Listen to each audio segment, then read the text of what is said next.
નમસ્કાર દર્શક મિત્રો, એસડી ન્યૂઝ ગુજરાતી ચેનલ પર આપનું સ્વાગત છે અને હું આપની સાથે વૈશાલી પુવારુ કરીશું નજર આજના સમાચારો પર।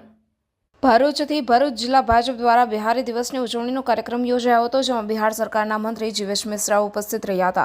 તેઓએ આજરોજ પ્રેસ કોન્ફરન્સ સંબોધી હતી, જેમાં મહત્વના નિવેદનો કર્યા હતા। જીવેશ મિશ્રાએ જણાવ્યું હતું કે બિહાર વિધાનસભાની ચૂંટણીમાં એનડીએ 225 બેઠકો સાથે ભવ્ય જીત નોંધાવશે। તેઓએ વધુમાં જણાવ્યું હતું કે જેડીયુ અન્ય સાથે ગઠબંધન કરે તો ક્યારેય સફળ નથી રહ્યું અને વિપક્ષની 2010ની ચૂંટણી કરતાં પણ ખરાબ હાલત કરશે તેવું પણ નિવેદન આપ્યું હતું।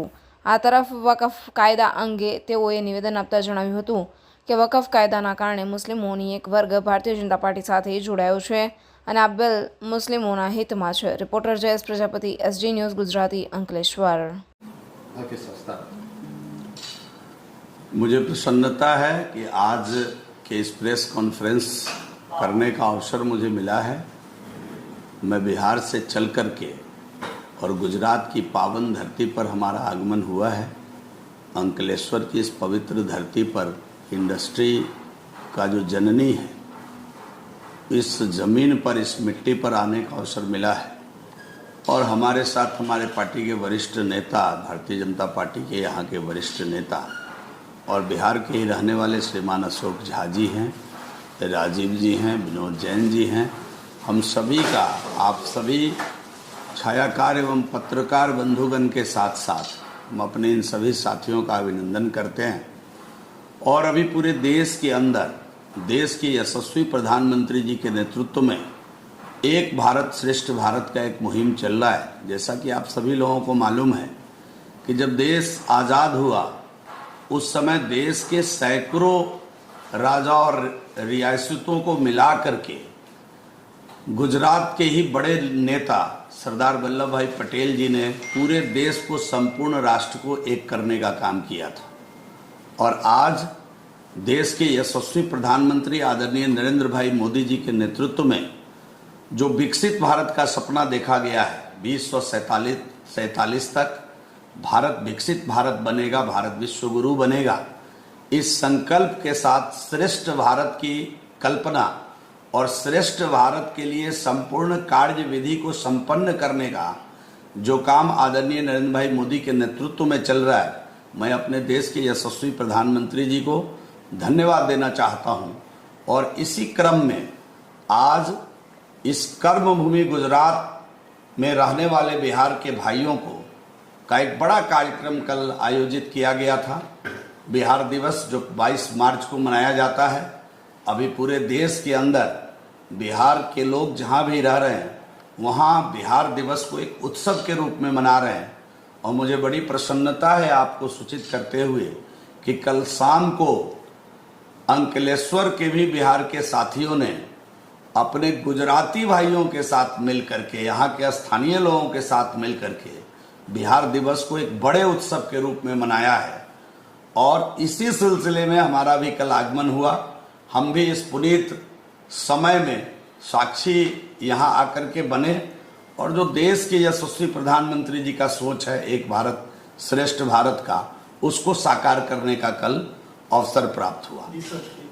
जैसे कि अभी वक़्फ़ संशोधन बिल का पारित हुआ है, तो काफ़ी लोग मुस्लिम समुदाय जो है वो काफ़ी बीजेपी से हटके अभी सोच रही है, उसके बारे में आप क्या कहेंगे?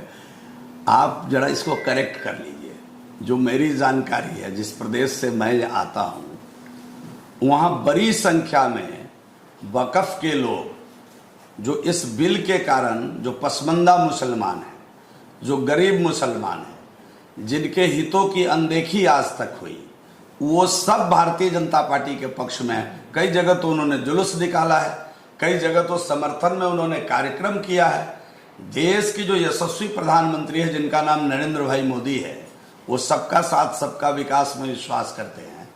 और इस प्रकार की ठोस नीति के साथ कि जो वक़्फ़ कुछ लोगों के हाथ की कठपुतली बनी हुई थी, आज उसको निकाल करके अल्पसंख्यक के अंतिम व्यक्ति तक विकास कैसे पहुंचे वक़्फ़ के माध्यम से, इसकी चिंता यशस्वी प्रधानमंत्री जी ने की है। और आप जरा पता कर लीजिए नीचे उतर करके, आज जो पसमानदा मुसलमान है, मुस्लिम के अंदर जो लचड़ा पिछड़ा हुआ मुसलमान है, उनको इस बिल को पास होने से उनमें कितनी खुशी है। और आपने देखा होगा न केवल बिहार में, देश भर के अंदर कई जगह उन्होंने इसके समर्थन में, यशस्वी प्रधानमंत्री जी के समर्थन में, इस बिल के समर्थन में एक जुलूस भी निकाला है, सभाएं भी की है। सर, वो यूपी में जब महिलाओं के, मुस्लिम महिलाओं के लिए ट्रिपल तलाक का जो कायदा आया था, उसका बेनिफिट बीजेपी को यूपी में इलेक्शन में नहीं मिला, काफी हद तक हो। वैसा ही क्या बिहार में ऐसा हो सकता भारतीय, है? एक बात नोट कर लीजिए, लिख कर रख लीजिए, भारतीय जनता पार्टी वोट के नफा नुकसान के लिए कोई बिल नहीं लाती है। हम राष्ट्र हित में बिल बनाते हैं, हम राष्ट्र के लिए नए बिल बनाकर लाते हैं जिसमें देश के 140 करोड़ लोगों का लाभ हो। हम उस प्रकार का संविधान लाते हैं, हम उस प्रकार की बिल बना करके सदन के अंदर लाते हैं। इसलिए ये कहना कि 3 तलाक से किसको लाभ हुआ, किसको लाभ नहीं हुआ, हम नफा नुकसान, हम व्यवसाय नहीं कर रहे हैं अन्य पार्टियों की तरह। हम इंडिया अलायंस नहीं है जो राजनीति व्यवसाय समझकर करते हैं। हम राजनीति राष्ट्रभाव को समझकर करते हैं। हमारा एक ही उद्देश्य है, राष्ट्र प्रथम, और इसी भाव के साथ हम राजनीति करते हैं। आज मुस्लिम बहनें खुश हैं। आज आप देख लीजिए, पूरे देश के अंदर 3 तलाक खत्म हो गया, मुस्लिम बहनें खुश हैं।